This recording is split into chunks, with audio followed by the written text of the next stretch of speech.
नमस्ते। आप सुन रहे हैं श्रीमद् भागवत गीता और यह आत्मा जो आपसे बात कर रही है उसका नाम है भास्कर योगाचार्य। पिछले एपिसोड में हमने सुना ध्यान योग के बारे में। आज हम आरंभ करेंगे 7वां अध्याय ज्ञान विज्ञान योग। यह अध्याय ज्ञान और ज्ञान के महत्व से संबंधित है। असंख्य जन्मों के बाद ही व्यक्ति आत्मा और ज्ञान का सही ज्ञान प्राप्त करता है और सच्ची भक्ति के साथ भगवान की पूजा करता है। प्रबुद्ध लोग अपने अज्ञानतावश जन्मों जन्मों के चक्र में बंधे रहते हैं, जबकि ज्ञानी ईश्वर की भक्ति और दृढ़ संकल्प के साथ पूजा करते हैं और मोक्ष प्राप्त करते हैं। श्री भगवान ने कहा, हे पार्थपुत्र, अब उसको सुन जिससे तो योग का अभ्यास करते हुए मुझ में अन्याय भाव से मन को स्थित करके और मेरी शरण होकर संपूर्णता से मुझको बिना किसी संशय से जान सकेगा। अब मैं तेरे लिए उस परम ज्ञान को अनुभव सहित कहूँगा जिसको पूर्ण रूप से जानने के बाद भविष्य में इस संसार में तेरे लिए अन्य कुछ भी जानने योग्य शेष नहीं रहेगा।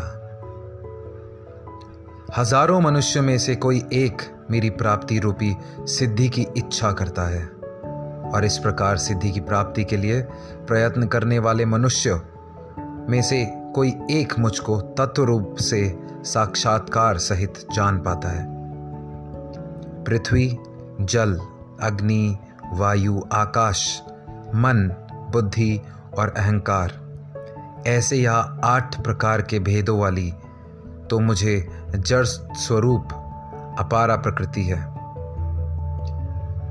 हे महाबाहु अर्जुन, परंतु इस जड़ स्वरूप अपरा प्रकृति माया के अतिरिक्त अन्य चेतन दिव्य स्वरूप परा प्रकृति आत्मा को जानने का प्रयत्न कर, जिसके द्वारा जीव रूप से संसार का भोग किया जाता है। हे अर्जुन, तू मेरी इन जड़ तथा चेतना प्रकृतियों को भी सभी प्राणियों के जन्म का कारण समझ, और मैं ही इस संपूर्ण जगत की उत्पत्ति तथा प्रलय का मूल कारण हूं। हे धनंजय, मेरे अतिरिक्त अन्य कोई भी नहीं है। जिस प्रकार माला में मोती धागे के आश्रित रहते हैं, उसी प्रकार यह संपूर्ण जगत मणियों के समान मुझ पर ही आश्रित है। हे कुंती पुत्र, मैं ही जल का स्वाद हूं, सूर्य तथा चंद्रमा का प्रकाश हूं, समस्त वैदिक मंत्रों में ओमकार हूं, आकाश में ध्वनि हूं और मनुष्य द्वारा किया जाने वाला पुरुषार्थ भी मैं ही हूं। मैं पृथ्वी में पवित्र गंध हूं, अग्नि में ऊष्मा हूं, समस्त प्राणियों में वायु रूप में प्राण हूं और तपस्वियों में तप भी मैं ही हूं। हे पार्थपुत्र, तू मुझको ही सभी प्राणियों का अनादि अनंत बीज समझ। मैं बुद्धिमानों की बुद्धि और तेजस्वी मनुष्यों का तेज हूं। हे भारत श्रेष्ठ अर्जुन, मैं बलवानों का कामना रहित और आसक्ति रहित बल हूं और सब प्राणियों में धर्मानुसार शास्त्र अनुसार विषय जीवन हूं। प्रकृति के 3 गुण, सत्व गुण, रजगुण और तम गुण से उत्पन्न होने वाले भाव, उन सबको तू मुझसे उत्पन्न होने वाले समझ। परंतु प्रकृति के गुण मेरे अधीन रहते हैं, मैं उनके अधीन नहीं हूं। प्रकृति के इन 3 गुणों से उत्पन्न भावों द्वारा संस्कार से के सभी जीव मोहग्रस्त रहते हैं। इस कारण प्रकृति के गुणों से अतीत मुझ परम अविनाशी को नहीं जान पाते हैं। यह तीनों गुण से युक्त मेरी अपार शक्ति स्वरूप माया को पार कर पाना असंभव है। परंतु जो मनुष्य मेरे शरणागत हो जाते हैं, वह मेरी इस माया को आसानी से पार कर जाते हैं। मनुष्यों में अधर्मी और दुष्ट स्वभाव वाले मूर्ख लोग मेरी शरण ग्रहण नहीं करते हैं। ऐसे नास्तिक स्वभाव धारण करने वाले का ज्ञान मेरी माया द्वारा ही हर लिया जाता है। हे भारत श्रेष्ठ अर्जुन, 4 प्रकार के उत्तम कर्म करने वाले, आर्त दुख से निवृत्ति चाहने वाले, अर्थार्थी धर्म संपदा चाहने वाले, जिज्ञासु केवल मुझे जानने की इच्छा वाले, और ज्ञानी मुझे ज्ञान सहित जानने वाले भक्त मेरा स्मरण करते हैं। इनमें से वह ज्ञानी सर्वश्रेष्ठ है जो सदैव अन्याय भाव से मेरी शुद्ध भक्ति में स्थित रहता है, क्योंकि ऐसे ज्ञानी भक्त को मैं अत्यंत प्रिय हूँ और वह मुझे अत्यंत प्रिय होता है। यद्यपि ये चारों प्रकार के भक्त उदार हृदय वाले हैं, परंतु मेरे मत के अनुसार ज्ञानी भक्त तो साक्षात मेरा ही स्वरूप है, क्योंकि वह स्थिर मन बुद्धि वाला ज्ञानी भक्त मुझे अपना सर्वोच्च लक्ष्य जानकर मुझ में ही स्थित रहता है। अनेक जन्मों के बाद अपने अंतिम जन्म में ज्ञानी मेरी शरण ग्रहण करता है, उसके लिए सभी के हृदय में स्थित सब कुछ मैं ही होता हूं। ऐसा महात्मा अत्यंत दुर्लभ होता है।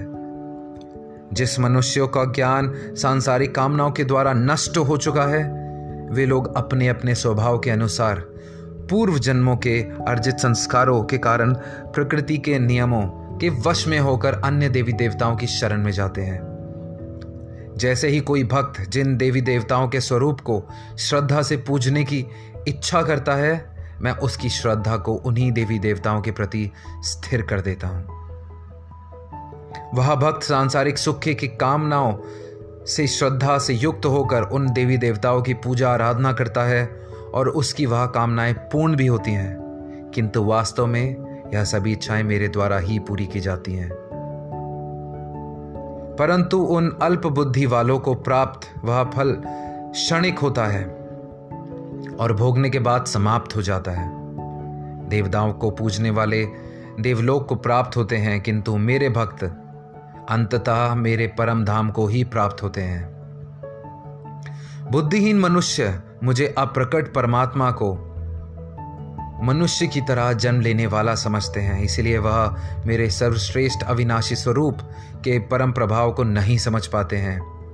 मैं सभी के लिए प्रकट नहीं हूं, क्योंकि मैं अपनी अंतरंग शक्ति योग माया द्वारा आच्छादित रहता हूं। इसलिए वह मूर्ख मनुष्य मुझे अजन्मा अविनाशी परमात्मा को ही नहीं समझ पाते हैं। हे अर्जुन, मैं भूतकाल में, वर्तमान में और भविष्य में जन्म मृत्यु को प्राप्त होने वाले सभी प्राणियों को जानता हूं, परंतु मुझे कोई नहीं जानता है। हे भारतवंशी, हे शत्रु विजेता, संसार के सभी प्राणी इच्छा द्वेष आदि द्वंद्वों से उत्पन्न मोह के कारण जन्म लेकर पुनः मोह को प्राप्त होते हैं, परंतु जिस मनुष्य ने पूर्व जन्म ने ही इस जन्म में पुण्य कर्म कर किए हों तथा उसके सभी पाप पूर्ण रूप से नष्ट हो चुके हों, वह दृढ़ संकल्प के साथ मेरी भक्ति करके मोह आदि सभी द्वंद्वों से मुक्त हो जाता है।